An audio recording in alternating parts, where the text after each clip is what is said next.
Me levanto a las 4 de la mañana, trabajo en 2 empleos, vuelvo a las 10 de la noche y ella junta aproximadamente por año en los Estados Unidos $70,000. Inclusive para ese país es un buen sueldo. Pero ella dice, pastor, parece que yo cargo una maldición en mi vida, porque el dinero se va de mis manos como la arena, como el agua. No me alcanza para nada, vivo endeudada. Bueno, el problema de esa mujer era financiero. Pero yo creo que esta noche aquí, si tú me estás mirando por la televisión, entre las miles de personas, hay personas que están pasando por el valle del dolor, de la muerte, del sufrimiento, de la aflicción. Problemas en el matrimonio, problemas con los hijos, problemas en el empleo, problemas existenciales que son los peores porque no puedes identificar. Cuando tienes un problema financiero, por lo menos sabes el origen, sabes la raíz. Cuando tienes un problema familiar, puedes identificar a la persona con la cual tienes ese problema familiar. Pero los problemas existenciales son los problemas del alma. Tú sabes, tú sientes, tú tienes ganas de llorar, pero no puedes identificar por qué. Hay gente que dice, pastor, yo me acuesto en la noche en la cama, me revuelco en la cama, de un lado para otro, quiero dormir, no puedo, siento que me falta algo, que le debo a algo, que le hice mal a alguien, y yo soy consciente de que no le hice mal a nadie. Entonces, ¿por qué me siento así? Pues esos son los problemas existenciales, problemas del alma. La culpa existencial, culpa de haber nacido. ¿Pero por qué si no le hice mal a nadie?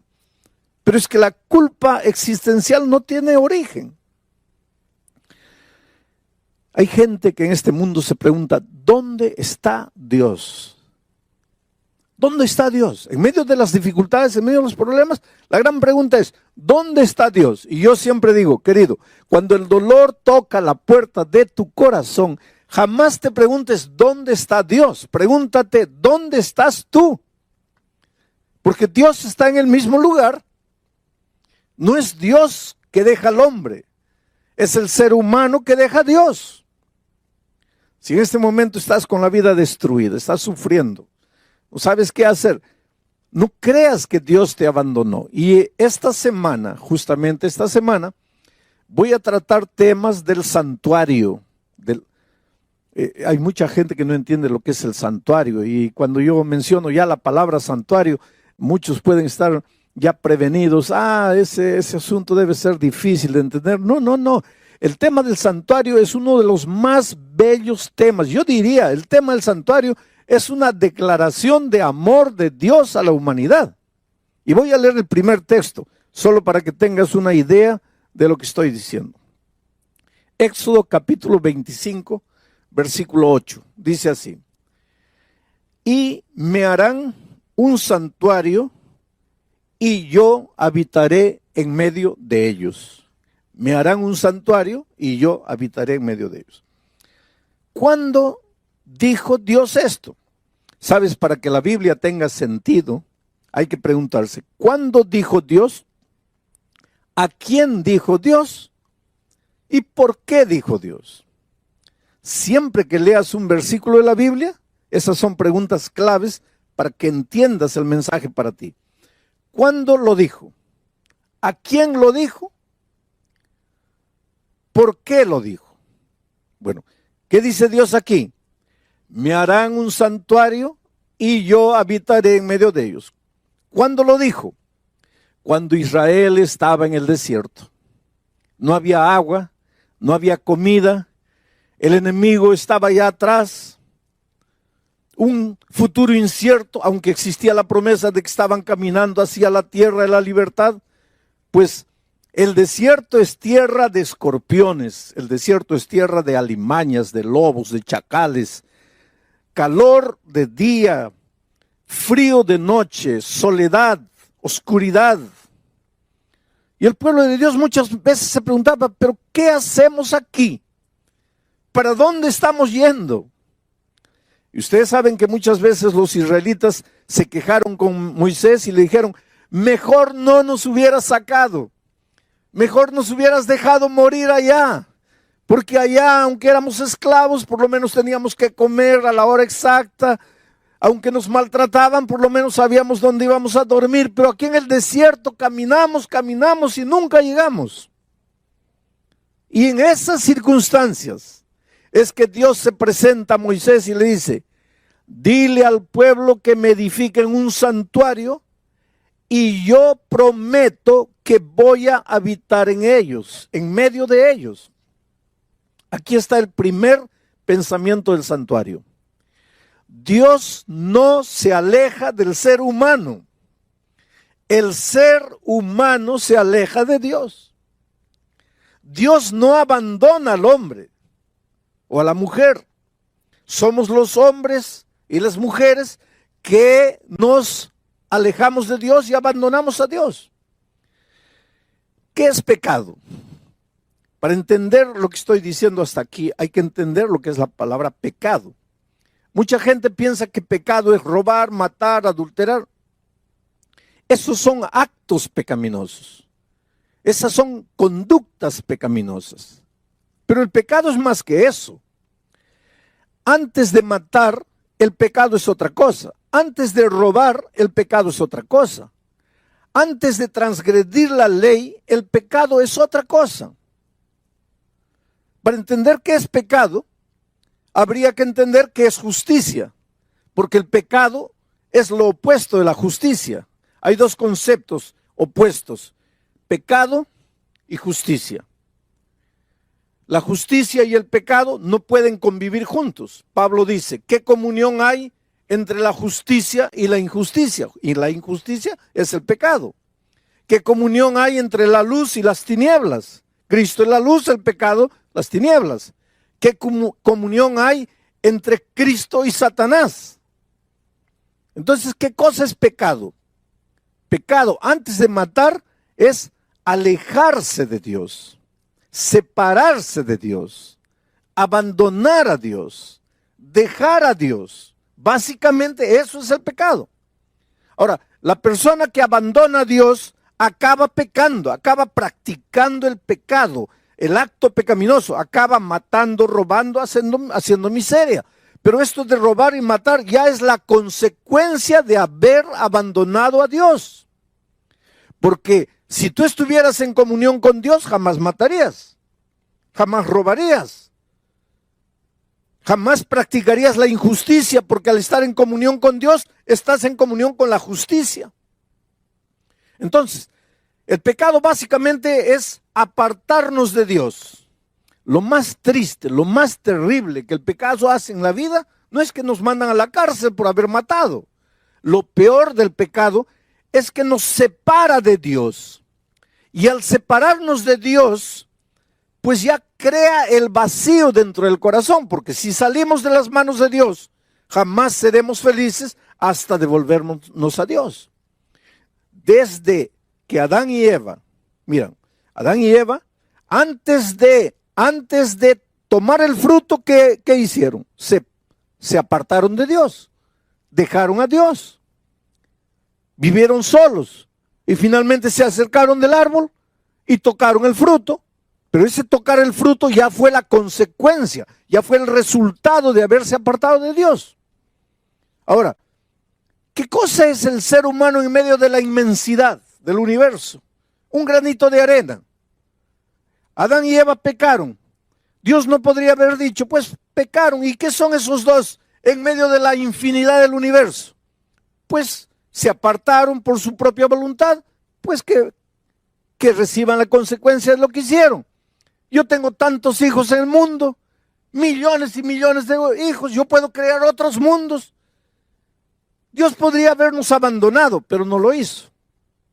El Señor llegó al jardín buscando, llamando, y su pregunta fue: Adán, ¿dónde estás?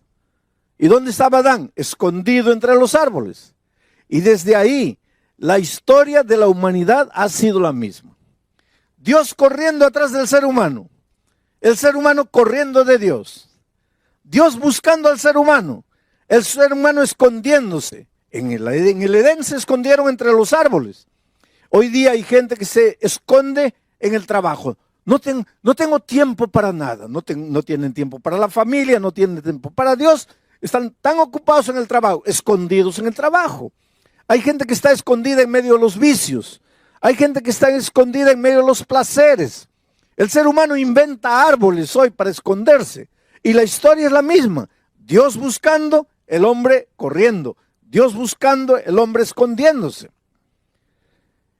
Por eso es una incoherencia cuando después de apartarnos de Dios nos metemos en problemas, sufrimos, nos hacemos sangrar y ahí preguntamos, ¿dónde está Dios? ¿Cómo que dónde está Dios? Dios está donde siempre estuvo. Él nunca nos dejó. Nosotros es que nos fuimos.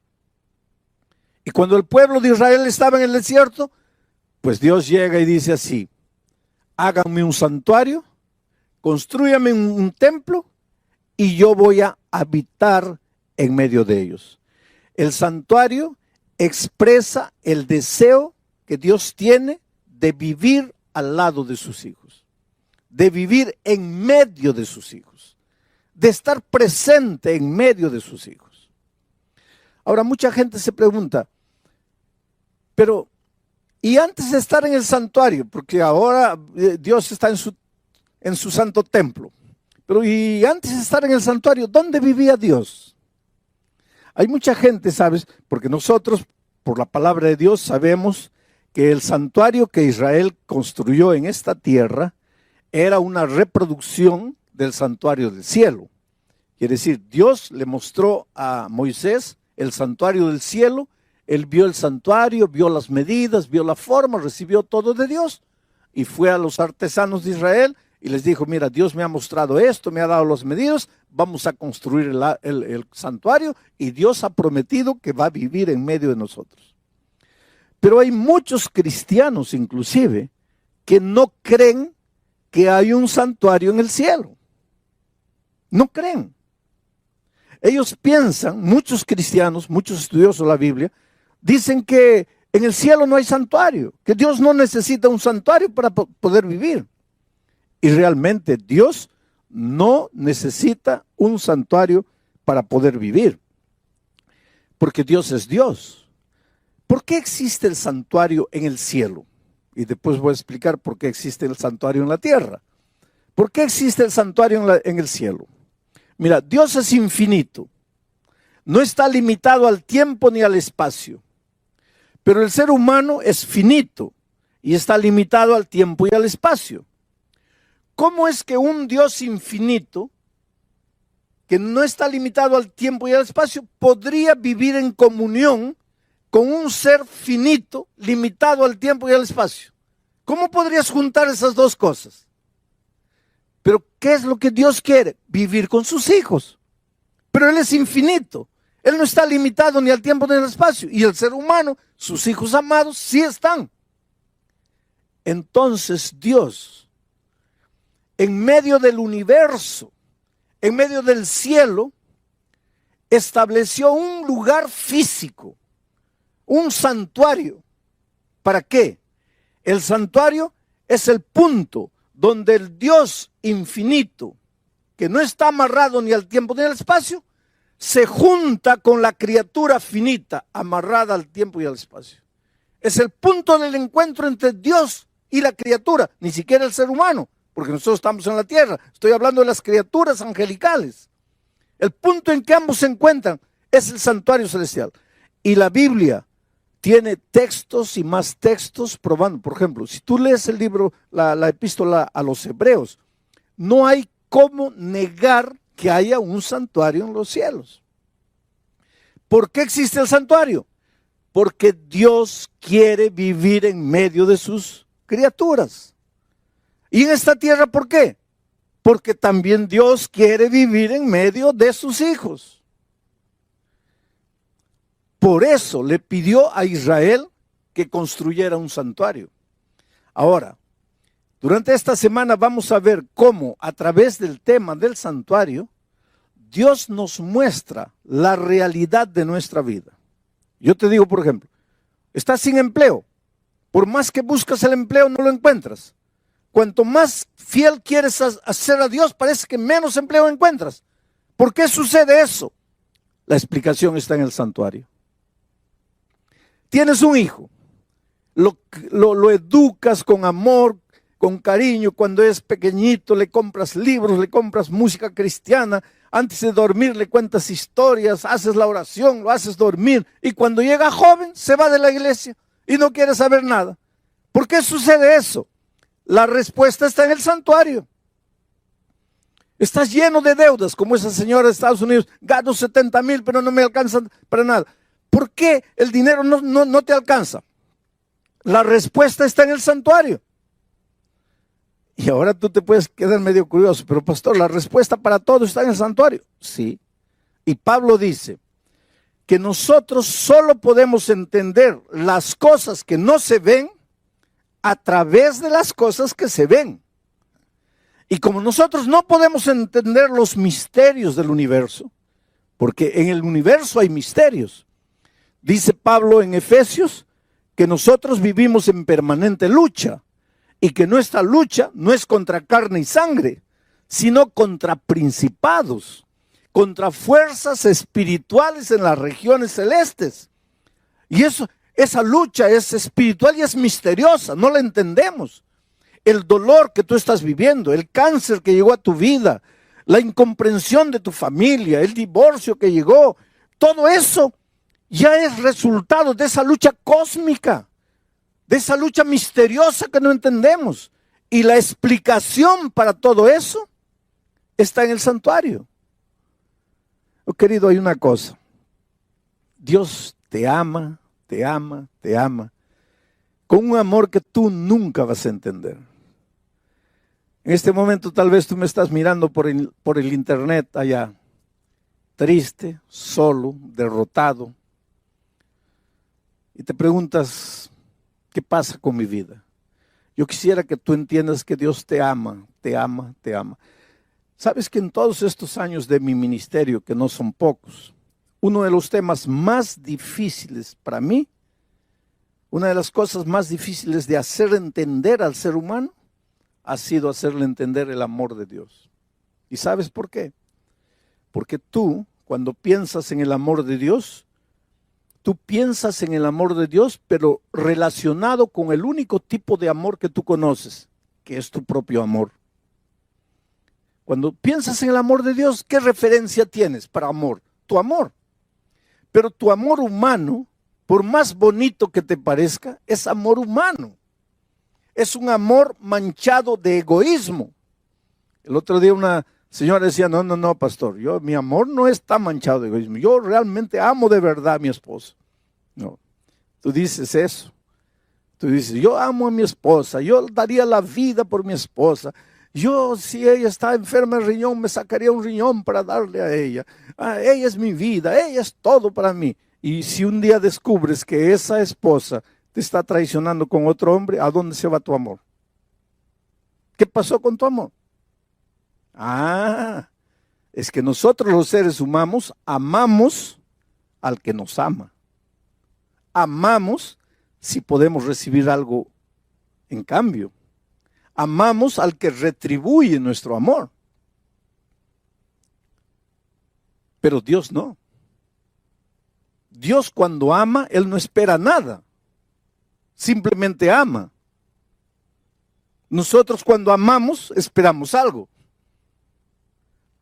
Y por eso que una señora un día me dice, pastor, yo aguanté a mi marido 30 años, el tipo yendo con una mujer, con otra mujer, emborrachando, lo aguanté 30 años, pero mi amor se acabó. Pues el amor humano se acaba, pero el amor de Dios no se acaba. Por eso yo siempre digo, si eres malo, Dios te ama. Si eres bueno, Dios te ama. Si aceptas a Jesús, Dios te ama. Y si no lo aceptas, también te ama. Pero ¿cómo puede ser eso? Es que la Biblia dice que Dios es amor.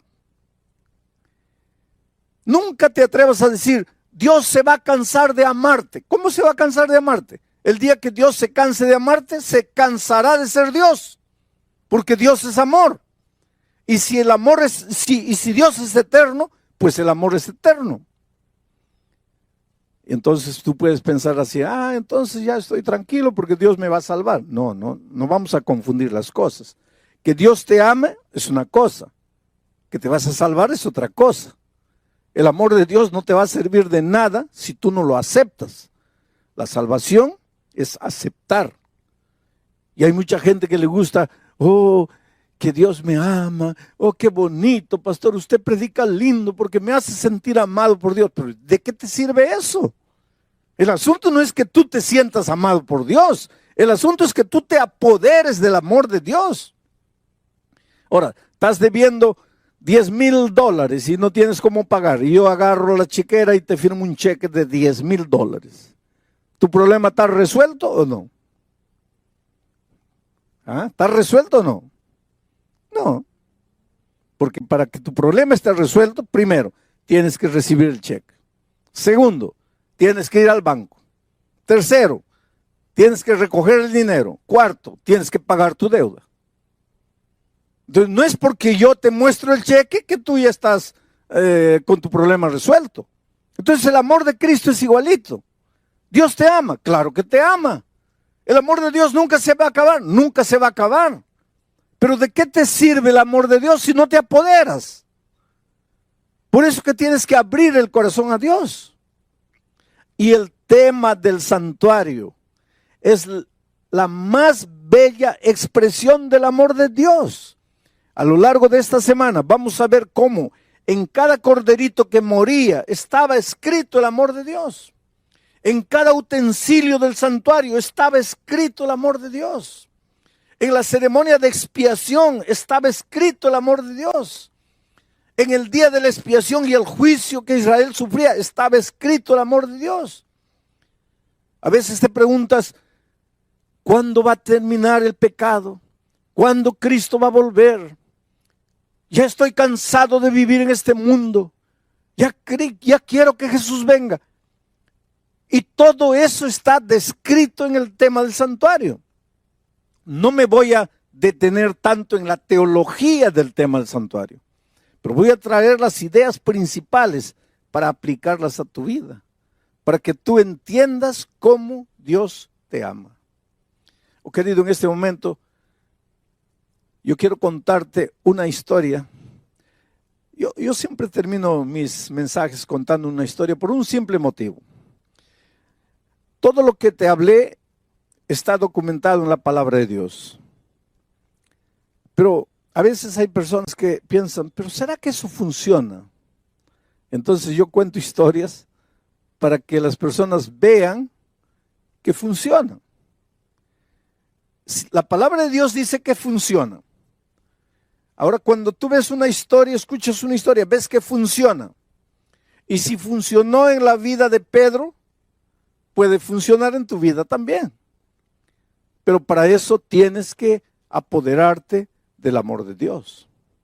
A lo largo de mi vida he encontrado personas con la vida destruida, acabada. Los hogares sufren mucho, ¿sabes? Y sufren mucho por un simple motivo. Un hogar está formado básicamente por un hombre y una mujer. Ahí ya comienzan los problemas. ¿Y sabes por qué? Porque el hombre tiene cabeza de hombre y la mujer tiene cabeza de mujer. Cuidado, hay hombres que quieren tener cabeza de mujer y ahí se meten en problemas. Y mujeres que quieren tener cabeza de hombre. No, el hombre es hombre y tiene que ser hombre. Y actuar como hombre, vestirse como hombre y portarse como hombre.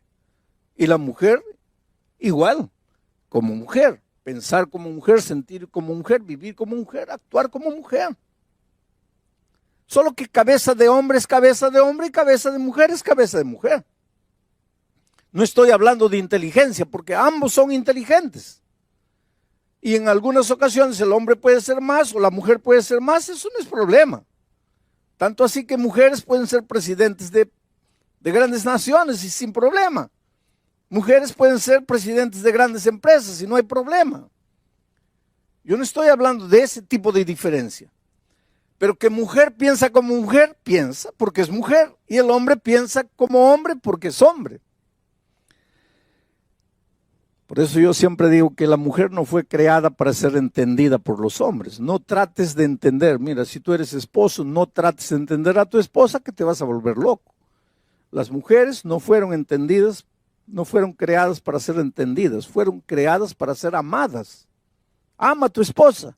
No trates de entenderla porque vas a enloquecer. Ahora, es posible dos cabezas diferentes vivir 40 años en un clima de amor, de comprensión, de entendimiento. Sí, es posible. Es posible. Yo estoy casado casi 50 años con la misma mujer. Entonces es posible. ¿Hay diferencias? Claro que hay diferencias. Ahí entra el evangelio. Ahora, ¿por qué estoy haciendo todo eso? Porque yo encuentro parejas destruidas, acabadas. ¿Cómo el tema del santuario podría ayudar a una pareja destruida?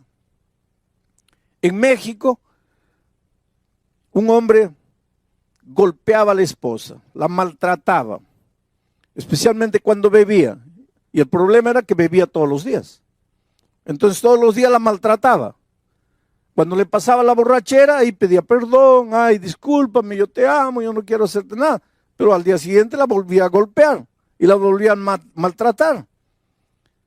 Y a veces la maltrataba feo, que la mandaba al hospital a la pobre. Y entonces un día, y él la amenazaba, porque ella un día le dijo así, mira, un día vas a llegar aquí, no me vas a encontrar. Y él le dijo, mira, si un día llego aquí y no te encuentro, yo te persigo. Yo te busco por el mundo entero y te encuentro. Pero si te encuentro es solo para matarte, entonces ni te atrevas a salir de aquí. Pero un día la golpeó tanto que la pobre comenzó a pensar y llegó a la siguiente conclusión. Si me quedo aquí, me va a matar. Y si me voy, él dice que me encuentra y me mata. Solo que si me voy, queda la posibilidad de que nunca me encuentre. Pero si me quedo aquí, me va a matar. Entonces me voy. Y un día cuando él se fue a trabajar, pues ella salió de México, atravesó el río y se metió al desierto. Y caminó días y días ahí, no tenía documentos, atravesó el río, se fue. Solo tenía la dirección de unos primos que vivían en Los Ángeles. Cuando llegó ya estaba en Estados Unidos, llegó a un puesto telefónico, agarró el teléfono, llamó a los primos. Y el primo le atendió, hola, ¿dónde estás? Estoy aquí en Estados Unidos. ¿Pero cómo? Sí, y le contó, me escapé porque mi marido me iba a matar allá, me escapé, estoy aquí, no sé, estoy perdido, no sé a dónde ir, no sé dónde estoy. Pero, ¿dónde está más o menos? Dame la indicación. Y el primo fue, la encontró y la llevó para casa. Solo que la familia del primo había conocido el evangelio. En México no, pero llegando a California había conocido el evangelio. Entonces todos estudiaban la Biblia, cantaban en las mañanas antes de salir a trabajar, todos se reunían, hacían el culto. Y ahora esta prima que había llegado de México también participaba, solo que ella no quería saber nada con la Biblia. Porque sabes que hay gente que dice, no, yo no quiero estudiar la Biblia. ¿Y por qué no? Es que no quiero cambiar de religión. Hay gente que piensa que hay que estudiar la Biblia para cambiar de religión. Hay gente que piensa que el bautismo es cambiar de religión. Querido, la Biblia no tiene nada con cambiar de religión. La Biblia tiene que ver con cambiar de vida, no con cambiar de religión. Y esta señora pues no quería saber nada de la Biblia y la familia le decía, pero ven, participa con nosotros del culto. No, por favor, yo sé que estoy aquí hospedada en la casa de ustedes, yo sé que por cortesía debería estar, pero no me gustan esas cosas de religión, yo no quiero. Estaba llegando una campaña de evangelismo, yo iba a predicar desde Nueva York vía satélite para todos los Estados Unidos. Y ya estaban anunciando en todas las iglesias, en Los Ángeles iban a recibir la señal de Nueva York. Y entonces el primo le dice, mira prima, ya está bien, vamos a respetar, tú no quieres estudiar la Biblia, no quieres cantar, hacer el culto con nosotros, vamos a respetar. Pero con una condición. Hay un pastor que va a predicar por televisión desde Nueva York. Tú vas solo una noche, nada más. Y ya no vas más. Y ya nosotros no te vamos a molestar con esto de la Biblia. Y ella, para sacarse de encima el compromiso, dijo, está bien, solo una noche. Y fue la primera noche. Y yo comencé a predicar en Nueva York y allá en California, ella escuchó la palabra de Dios. Solo, querido, cuando tú escuchas la palabra de Dios, y ese es un asunto interesante, cuando tú escuchas la palabra de Dios, te das cuenta que la palabra de Dios no es un asunto de teoría. La palabra de Dios no es un asunto de normas, de reglamentos, de leyes. La palabra de Dios es una carta de amor que Dios te escribe, porque Dios te ama, Dios quiere ayudarte, Dios no está feliz con la vida que estás viviendo. Y ella entendió eso. Y se fue, terminó, volvieron a la casa. A la noche siguiente, pues el primo ya no le dijo nada, porque le había prometido solo una vez. Y los primos estaban preparándose para ir a la iglesia y ella también se preparó todo. Y cuando estaban saliendo para el carro, ella también fue. Y el primo le dijo, pero mira, nuestro compromiso era solo una vez. No, pero me gustó, voy a la segunda vez. Y vino la segunda vez y vino la tercera vez, porque, querido, a veces dices, no, yo no quiero escuchar.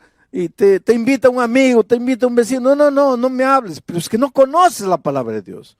Porque el día que conozcas la palabra de Dios te va a gustar, porque vas a encontrar en la Biblia las respuestas para los dramas que estás viviendo. Y eso es lo que sucedió con esa señora. Fue la segunda vez, fue la tercera vez, fue la cuarta vez.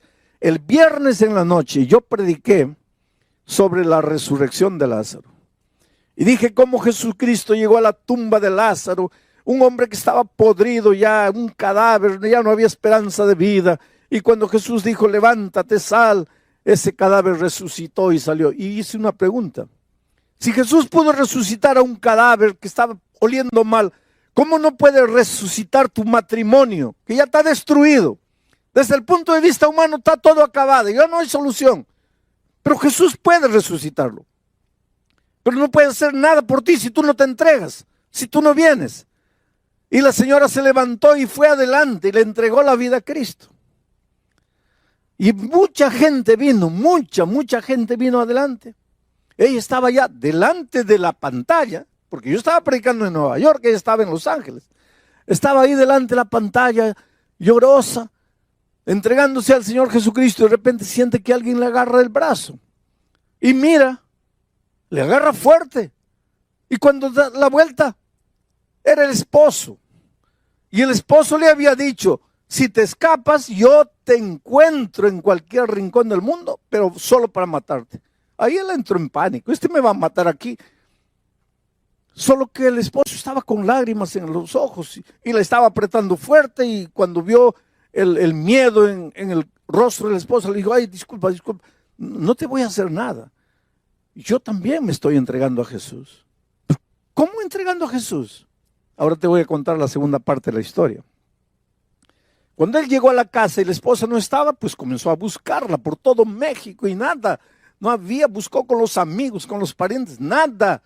Y encontró la dirección de los primos de ella en California. Entonces